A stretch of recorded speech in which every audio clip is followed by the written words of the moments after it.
Muito bem, pessoal. Então, vamos conversar um pouquinho sobre funções em PHP.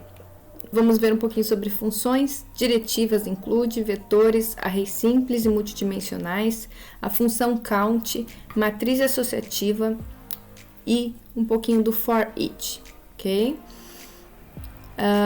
As funções subrrotinas, então, elas são usadas para criar pequenos trechos de códigos. Tá? Aí a gente pode então fazer o que? Esses trechos podem gerar um resultado que a gente chama de retorno, tá? Ou apenas executar uma subrotina, uma rotina, um retorno, uma função sem retorno. Então ela pode estar separada do código. Função principal é o que? É condensar o código, deixar ele menor, tá? Deixar ele, a gente também pode separar ele em módulos, né? Em várias partes diferentes do código, tá? Toda função então deve possuir um nome, né? E um delimitador de parâmetro, tá? Que são identificados por parênteses. Para criar, então, funções, em PHP, utilizamos a palavra-chave function, tá? Então, vamos chamar aqui function, né? Então, damos um nome para a nossa função, tá? Em regra geral, é a seguinte, function, né? Que é uma palavra reservada. Nome da função, também não devemos usar palavras reservadas para nome de função. Os parâmetros, entre parênteses, tá? Então, esses parâmetros aqui devem ser entre parênteses. O código que você vai estar colocando, né? Então, as instruções de código entre chaves, tá? Mesmo se a gente for utilizar os parâmetros em nossas funções, deve haver parênteses, tá? Se não for utilizar. Por exemplo, então, uma função sem parâmetro, a gente utiliza também da mesma forma. Funções sem retorno são ideais para criar pequenos códigos também que serão repetidos várias vezes. Então, como é mais ou menos a estrutura de uma subrotina, de uma função. A palavra, então, reservada function. O nome da função aqui, por exemplo, altera valor. Abre parênteses, né? Que entre parênteses os parâmetros, né? Então, os parâmetros. var1.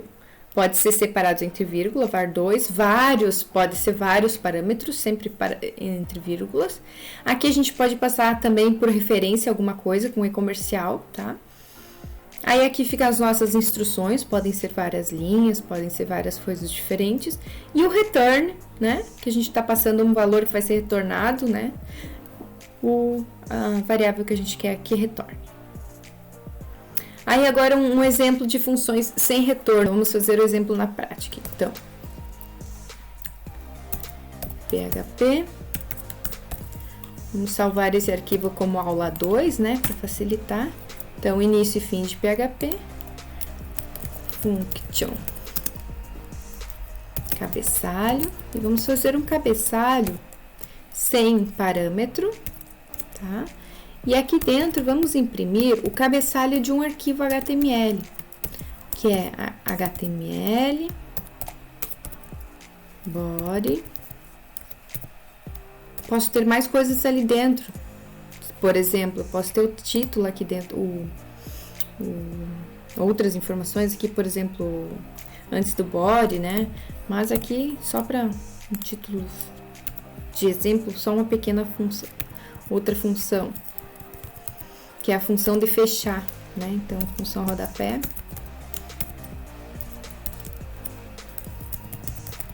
Primeiro a gente fecha quem? Primeiro a gente fecha o body, né?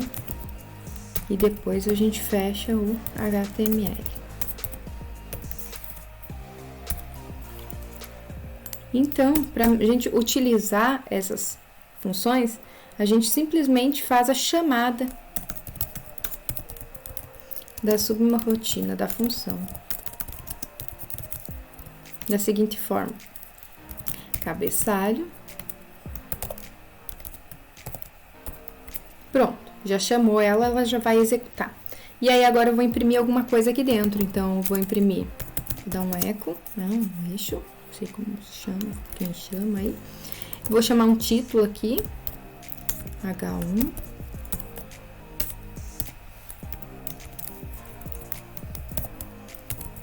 Aula de web 2. E aí também vou imprimir aqui um parágrafo P, por exemplo, certo? E dentro do meu parágrafo tá imprimindo aqui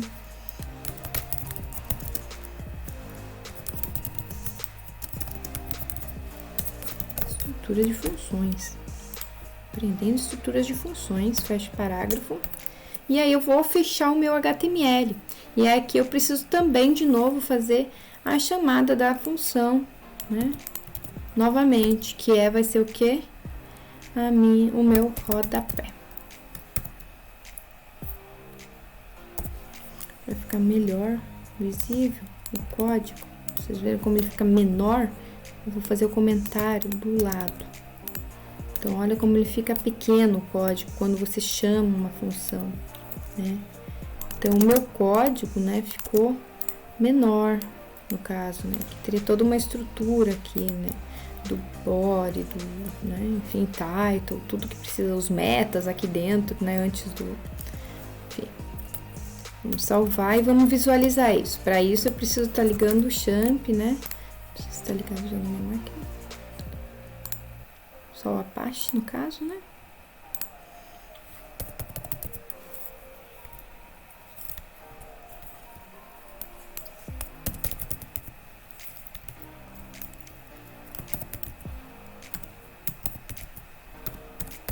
Aula 2, localhost, sempre acessar, lembra que vocês têm que sempre acessar o localhost, barra o nome da pasta onde a gente salvou o arquivo, no caso a gente salvou o arquivo dentro de champ, htdocs, aula, barra aula, 2.php, no caso a prof salvou, né? Então, como eu vou acessar esse arquivo? Eu venho em localhost, barra aula 2.php, para mim rodar ele lá no servidor. Lembrando que como o PHP ele é interpretado, ele vai ser interpretado dessa forma. Então, o que ele está imprimindo aqui para nós? Deixa eu deixar aqui o código fonte do lado, né? Do meu... O que ele está fazendo aqui para mim? Ele está interpretando aqui para mim o meu cabeçalho, a minha impressão do meu título e a minha impressão do meu parágrafo e depois o meu rodapé. Se eu for imprimir isso daqui para mim ver o código-fonte, o que ele está imprimindo? Olha só, justamente e somente o que está dentro dos meus ecos. Ele interpretou a minha folhinha ali do meu PHP e não mostra o meu PHP. Opa, faltou um fecha aqui, ó, viu? Ele já, se eu for dar um F5 aqui, ele já mostra ali o fecha, certo? Funções com retorno e argumentos, né? Funções com retorno são criadas da mesma forma do que as funções sem retorno, né? Sua diferença principal é que esta função devolve o resultado para o código através da palavra-chave return, certo? Então, um exemplo aqui que nós temos é um exemplo de uma soma de dois parâmetros, parâmetro A e parâmetro B, e a gente tem um retorno desses dois, da soma de dois números, então retorna um número, né, no caso aqui. Então, tem um número, um outro número, e eu estou retornando, né, a soma de dois números. Então, eu estou passando dois parâmetros, então eu recebo dois parâmetros, um, depois o outro, né, por vírgula, faço a chamada da função e retorno essa função. Vamos fazer um exemplo. Então, vamos criar uma função com retorno. Criar uma função para retornar um número aleatório. Aleatório. Não vamos passar nenhum parâmetro, mas ela vai ter um retorno. Return número. E aí, esse número vai ser gerado aleatoriamente. Existe uma função chamada rand. E eu posso passar um valor mínimo e máximo, como vocês podem ver aqui em cima. Então, eu posso passar o mínimo de 0 e o máximo, por exemplo, de 100. Então, ele vai gerar um número de 0 a 100 aleatoriamente. E aí, para mim imprimir ele, para mim chamar ele, eu vou chamar aqui, logo abaixo, eu vou imprimir esse número, né, aleatório. Então, estou chamando a função aleatória para imprimir aqui um número. Então, esse número vai retornar um número, né, aleatório. Então, eu posso imprimir, vou pôr aqui, número aleatório.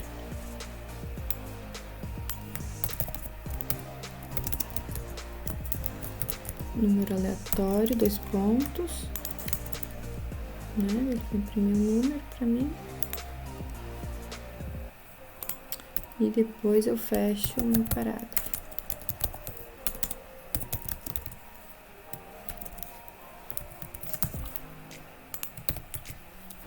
Vamos testar. Na linha 20.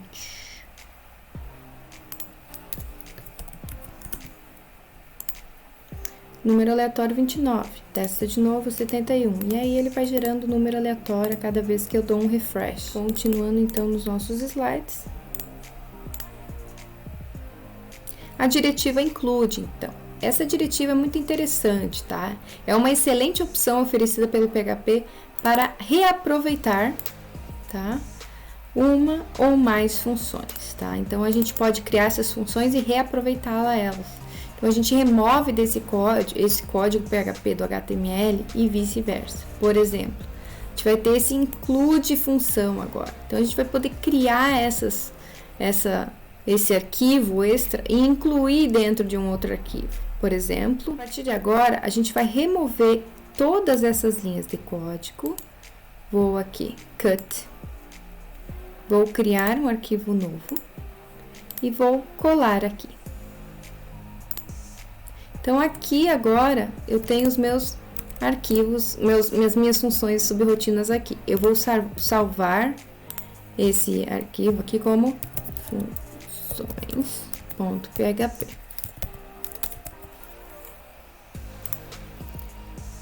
Então, agora, eu tenho esse arquivo como funções.php. Faltou iniciar e fechar o PHP.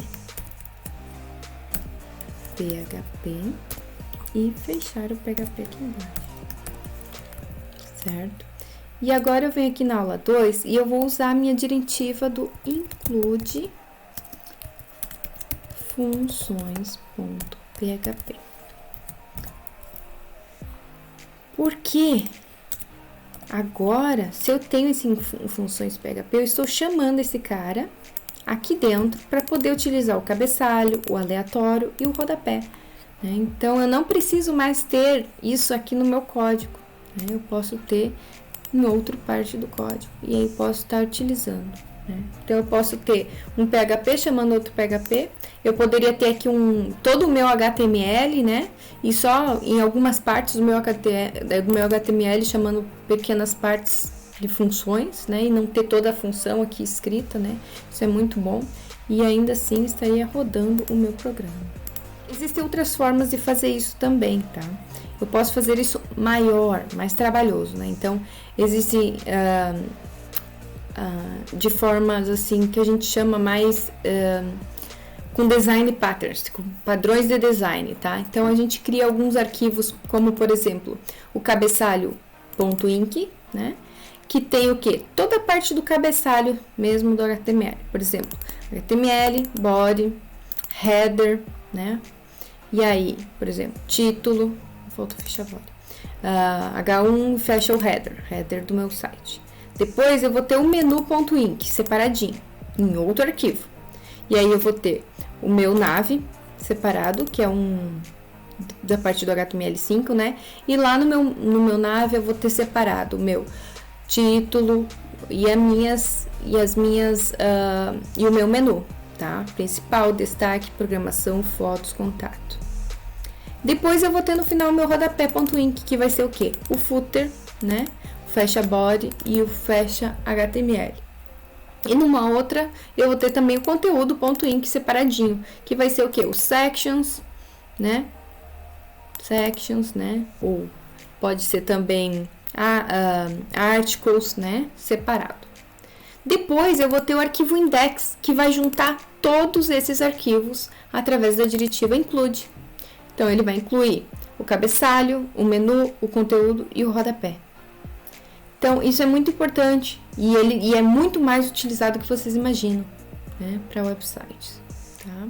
Existe uma outra diretiva chamada require, include versus require. Tá? Os dois comandos possuem a mesma função com uma grande diferença, tá? Que include é reavaliado a cada chamada, ou seja, uma instrução pode incluir vários arquivos por meio de um laço, tá? enquanto a instrução require pode incluir apenas um arquivo. Tá? Então, em geral, a gente usa include no lugar do require. Vetores. A gente pode falar um pouquinho sobre arrays simples e arrays multidimensionais, tá? Então, agora, nós vamos ver um pouquinho sobre eles, tá? Vamos vê-los na prática. Aqui tem uns exemplos, mas nós vamos vê-los na prática. Quando a gente fala de arrays, a gente fala de vetores, tá? Fica mais fácil. Então, os arrays, a gente usa muito no PHP, tá? Então, vamos fazer um exemplo aqui. Arrays de estado, né? Então, a gente pode declarar um array desta forma, né? Um array recebe, por exemplo, Paraná, estado recebe Santa Catarina e estado recebe Rio Grande do Sul.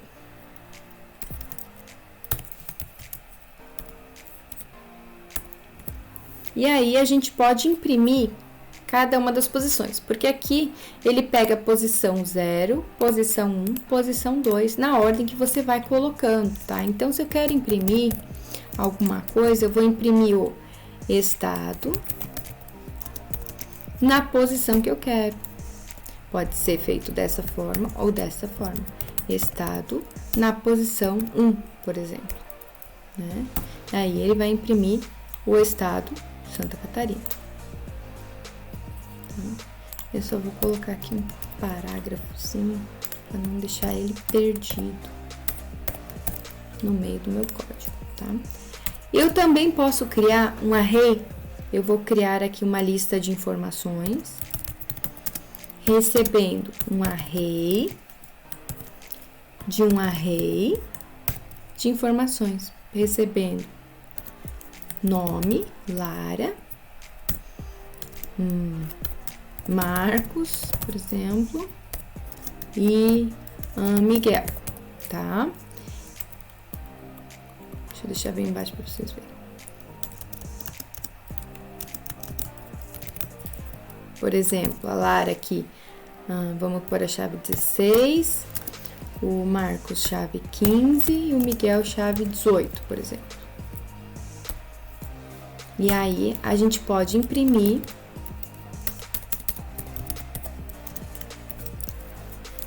a posição da lista. Quem vai ser a posição 0, 0. Vamos ver. Acho que é isso. É tipo uma matriz, é uma matriz isso, né? E aí, a gente já começa a visualizar aqui o que está acontecendo. Então, o estado Santa Catarina e a posição 0, 0, 0, 1. A gente também pode saber o número de elementos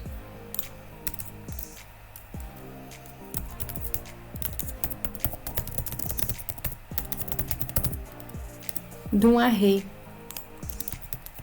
pela função count.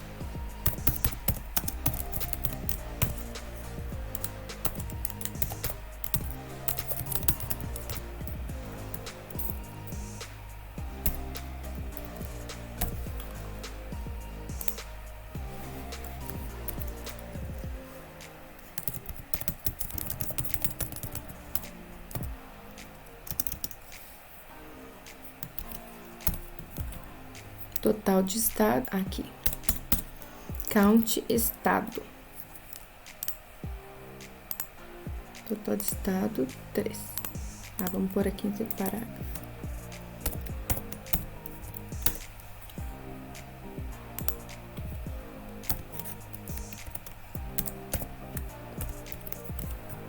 Muito bem, então, para a matriz associativa, a gente tem vamos criar um exemplo aqui de idades, por exemplo. Vamos criar um array associativo de idades, por exemplo, para a Lara, vamos associar uma idade. A gente cria a sociedade com um igual, sinal de maior, uma idade. E aí vamos criar também aqui uma idade para vírgula Marcos, uma idade, vamos associar uma idade aqui.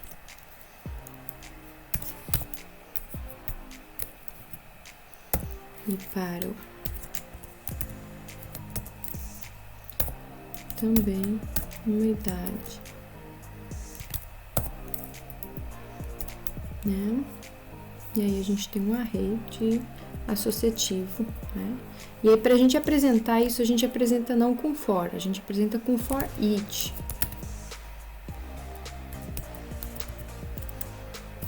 É um looping de idade as, como, por exemplo, a associação primeira ali que a gente tem, por exemplo, x como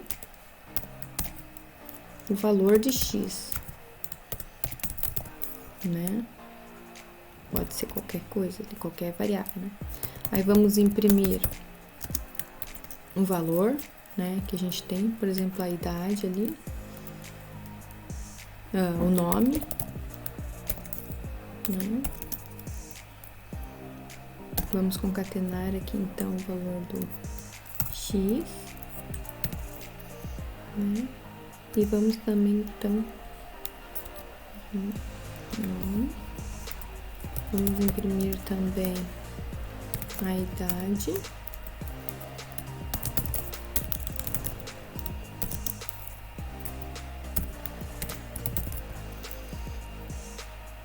Opa, não é a idade que eu coloquei. E aí vamos também dar um enter para não deixar perdido. E vamos ver como fica. Então, faltou um enter aqui no exercício anterior. HR.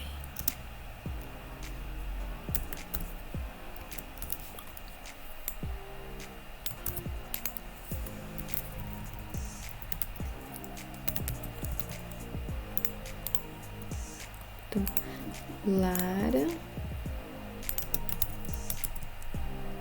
idade 38, Marcos, idade 35, Miguel, idade 40, né? Então, agora você tem uma associação aqui de